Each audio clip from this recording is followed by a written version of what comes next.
देखो भाई, अब जनरल में जो टॉपिक है वो कौन सा टॉपिक है, ओपनिंग एंट्री। देखो ये कई बार आ जाता है और जब आता है तो शायद बहुत इजी टॉपिक है, ठीक है। अच्छा सर, ये ओपनिंग एंट्री क्या होता है, पहले तो इसकी आइडेंटिफिकेशन जानो। या तो क्वेश्चन साफ साफ बोलेगा पास एंड ओपनिंग एंट्री, तो तुम्हें पता चल जाएगा, ठीक है। एक और आइडेंटिफिकेशन है, तुम्हारे को डेट दी होगी 1 अप्रैल।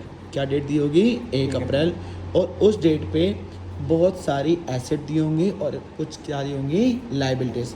तो अगर तुम्हें 1 अप्रैल को कुछ एसेट्स जो हैं वो गिवन हो जाए, प्लस क्या गिवन हो जाए, लाइबिलिटीज़, और तुम्हें बस ये बोला हो पास दी एंट्री, तो 1 अप्रैल को अगर कुछ एसेट और लाइबिलिटी गिवन होती हैं तो इसका मतलब था उनका इनडायरेक्ट वे क्या है, कौन सी एंट्री पास करनी है, ओपनिंग। चलो अब क्वेश्चन करते हैं। सर इसके कितने क्वेश्चन है, एक ही। सबसे लास्ट इलस्ट्रेशन है इलस्ट्रेशन नंबर 70, ठीक है। अच्छा इसमें करना क्या होता है, सबसे सिंपल ओपनिंग एंट्री में देखो, सारी एसेट क्या कर दोगे, डेबिट, और सारी लाइबिलिटी क्या कर दोगे, क्रेडिट। अच्छा भगवान का भला तो ये है, क्वेश्चन बता भी देता है कि भाई साहब ये एसेट है और ये क्या है, लाइबिलिटी। बट जो मैं क्वेश्चन करा रहा हूँ उसमें गिवन नहीं है। तो अब तुम इतने बड़े हो गए हो, अगर तुम सब जनरल चैप्टर में हो तो तुम्हें ये पता होना चाहिए कि ये एसेट होती हैं और ये क्या होती हैं, लाइबिलिटीज़, ठीक है। देखो ज़रा, ऑन 1 अप्रैल कौन सी डेट गिवन है, 1 अप्रैल। कह रहे हैं the position of Bhargav brothers Delhi as cash in hand, cash at. 1 April को बहुत सारी चीज़ें गिवन है। मैं कह रहा हूँ अगर लास्ट में ये ना लिखो, फिर यहाँ तो उन्होंने फिर भी लिख दिया पास द ओपनिंग जनरल एंट्री, मैं कह रहा हूँ ये ना लिखा होता तो तुम्हें मैंने आइडेंटिफिकेशन बता दिया। अगर 1 अप्रैल को कुछ एसेट और कुछ लाइबिलिटी गिवन हो जाएंगी तो वो इनडायरेक्टली क्या मांग रही है, opening entry.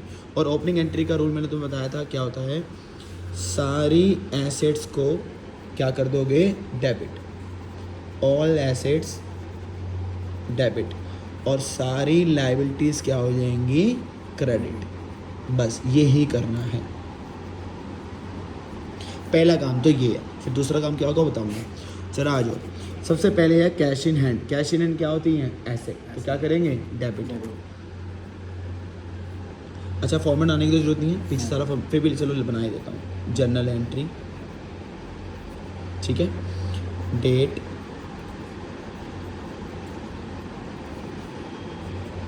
Particulars, LF, debit और क्रेडिट।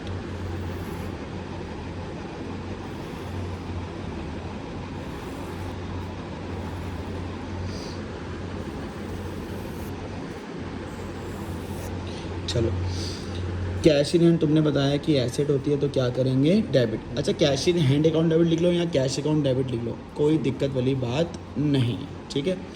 आगे है cash at bank. Cash at bank भी क्या होती है, एसेट, तो वो भी क्या होगी, डेबिट। तो इसकी जगह भी हम क्या लिख लेंगे, सिर्फ bank account debit. Stock, stock भी क्या होती हैं, एसेट। अच्छा कई बच्चों का ना ये क्वेश्चन होता है कि सर हम स्टॉक लिखें, मैं तुम्हें डेट बताऊँ तो क्लोजिंग स्टॉक लिखो। क्या लिखो, क्लोजिंग स्टॉक, क्योंकि जो स्टॉक तुम्हारे पास पड़ा होता है उस स्टॉक को क्या बोलते हैं, क्लोजिंग। क्योंकि स्टॉक को तो वैसे बोलते हैं, कई बार अगर देखो परचेज करोगे स्टॉक तो उसे एक्सपेंस बोलते हैं, सेल करोगे तो बोलते हैं रेवेन्यू। तो फिर वही एंट्री में क्या कर रहा है, इसका मतलब है अगर इसको सही मीनिंग जानना है तो अगर तुम्हें इस पॉइंट में स्टॉक दिया हुआ है तो वो क्या होता है, क्लोजिंग स्टॉक। तो स्टॉक, क्लोजिंग स्टॉक एसेट होती है, तो एसेट क्या करते हैं, डेबिट। मशीनरी भी क्या होती है, एसेट, तो वो भी क्या होगा, डेबिट।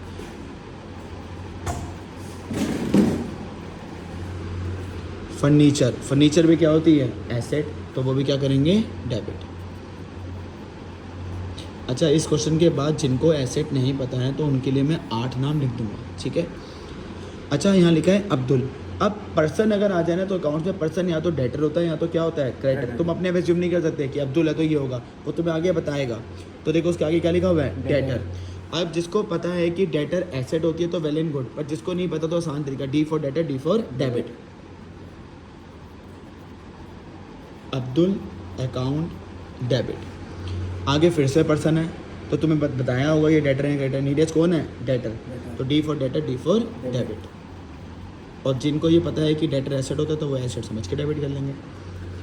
लोन, लोन क्या होती है, लाइबिलिटी, तो लाइबिलिटी क्या करनी थी, क्रेडिट।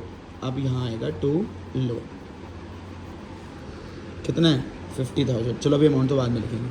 अच्छा फिर दिया हुआ है अमित। क्वेश्चन बताएगा कि अमित कौन है, अमित कौन है, creditor. C for creditor, C for credit. अच्छा एक चीज़ यहाँ पे लिखवा दूँ, क्योंकि कई बच्चों को नहीं पता नहीं होती 11th के बच्चों को। देखो अगर तो लिखा है सिर्फ लोन, क्या लिखा है लोन, तो वो तो होती है एसेट। ओ वो होती है लाइबिलिटी, क्या होती है लाइबिलिटी। बट अगर लिखा है लोन एंड एडवांस, क्या लिखा है लोन एंड एडवांस, तो वो क्या होती हैं एसेट। लोन एडवांस तो एसेट, सिर्फ लोन लिखा है तो लाइबिलिटी। तो फिलहाल मेरे क्वेश्चन में सिर्फ लोन था तो मैंने क्या लिया लाइबिलिटी। अब जरा अमाउंट डाल लेते हैं। कैश इन हैंड कितना है 6000 और कैश एट बैंक कितना है 25,600। ये क्वेश्चन से देख देख के लिख रहा हूँ, ठीक है। स्टॉक कितना है 9000, ये क्वेश्चन में लिखा हुआ है। Machinery 45, furniture 18,000, Abdul 20,500। ये सब क्वेश्चन से देख रहा हूँ। नीरज कितना है 26 और तुम्हारे को लोन दिया हुआ है 50 और जो ये दिया हुआ है अमित ये दिया हुआ है 6700। सर अभी तक आपने हमें जितना बताया था हमने वो तो कर दिया, सारी एसेट डेबिट और सारी लाइबिलिटी क्रेडिट। अगर तो तुम्हारा अमाउंट मैच कर गया कि जो डेबिट का टोटल है और जो क्रेडिट का टोटल है वो अगर सेम है तो बात यहीं पे ख़त्म। बट अगर सेम नहीं है तो फिर उसको सेम कराना पड़ेगा। तो अगर तुम्हारा क्रेडिट में बैलेंस कम है तो क्रेडिट में कम होगा तो आएगा कैपिटल, क्या आएगा कैपिटल। बट अगर डेबिट में कम हुआ तो आएगा गुडविल, क्या आएगा गुडविल। तो ये कब करना है जब टोटल मैच नहीं होगा। मैं नीचे अभी लिख दूंगा। तो फिलहाल मैं अगर टोटल करना चाहूँ तो देखो पहले टोटल करते हैं कैसे। पहले जो 1000 वाले हैं उनको प्लस करते हैं।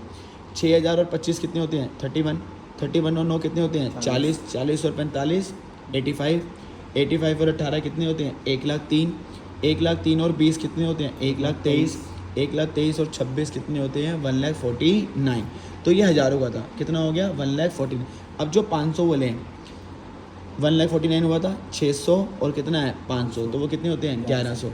तो तुम्हारा एसेट का टोटल जो है ये पेपर में लिख के नहीं आना 1,50,100, ये ऐसे लिख के नहीं आना है, मैं थोड़ा समझा रहा हूँ। इसको भी ऐसे करना है। ये 50 है, 50 और 6 कितने होते हैं 56, तो इसका टोटल कितना है 56,700। तो क्या मैच हो रहा है ये नहीं।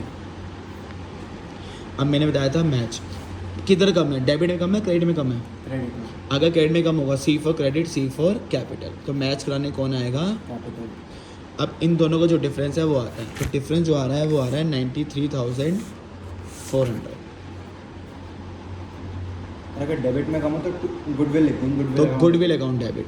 सर हमारे पास तो जगह ही नहीं है तो तुम्हें वहाँ थोड़ा सा एडजस्ट करना होगा, नहीं हुआ तो ऊपर लिख देना, कोई दिक्कत नहीं है। तो मैं यहाँ लिख देता हूँ अगर क्रेडिट में बैलेंस बचता है, कहाँ पे बचता है क्रेडिट में, तो C for credit C for capital, जो कि मैंने डेमो में यहाँ लिख दिया। और अगर डेबिट में बैलेंस बचता है, कहाँ पे बचेगा डेबिट, डेबिट में बैलेंस बचता है तो डेबिट में बैलेंस बचेगा तो क्या बोलेंगे गुडविल। तो ये है इसका प्रोसेस और इसमें ऐसा कुछ नहीं है। अब अगर तुम करना चाहो, वैसे वो पेपर में नहीं आता, देख सकते हो इलस्ट्रेशन नंबर 16 है, उसमें भी क्या बोला है ओपनिंग जर्नल एंट्री, इसने तो बता ही दिया सारी ऐसे डेबिट और सारी लायबिलिटी क्रेडिट। यहाँ पे मैच हो गया था, जब मैच हो जाता है ना तो कैपिटल आता है ना ही गुडविल। और ये पेपर में पूछते नहीं, पेपर में फिर यही मैच करके दिखाना होता है कहीं पर। वो मैच हो गया ना, कहीं दिखाना नहीं होता। अगर तुमको लग रहा है टोटल मैच हो रहा है तो कहीं नहीं दिखाना, ठीक है ना। पर नहीं हो रहा तो भी नहीं दिखाना, बस कितने से नहीं हो रहा वो लिख देना, ये तुम्हें नहीं दिखाना पेपर, बस एक ठीक है। सम अप कर देंगे। हाँ, तो ये ओपनिंग एंट्री का क्या था कंसेप्ट।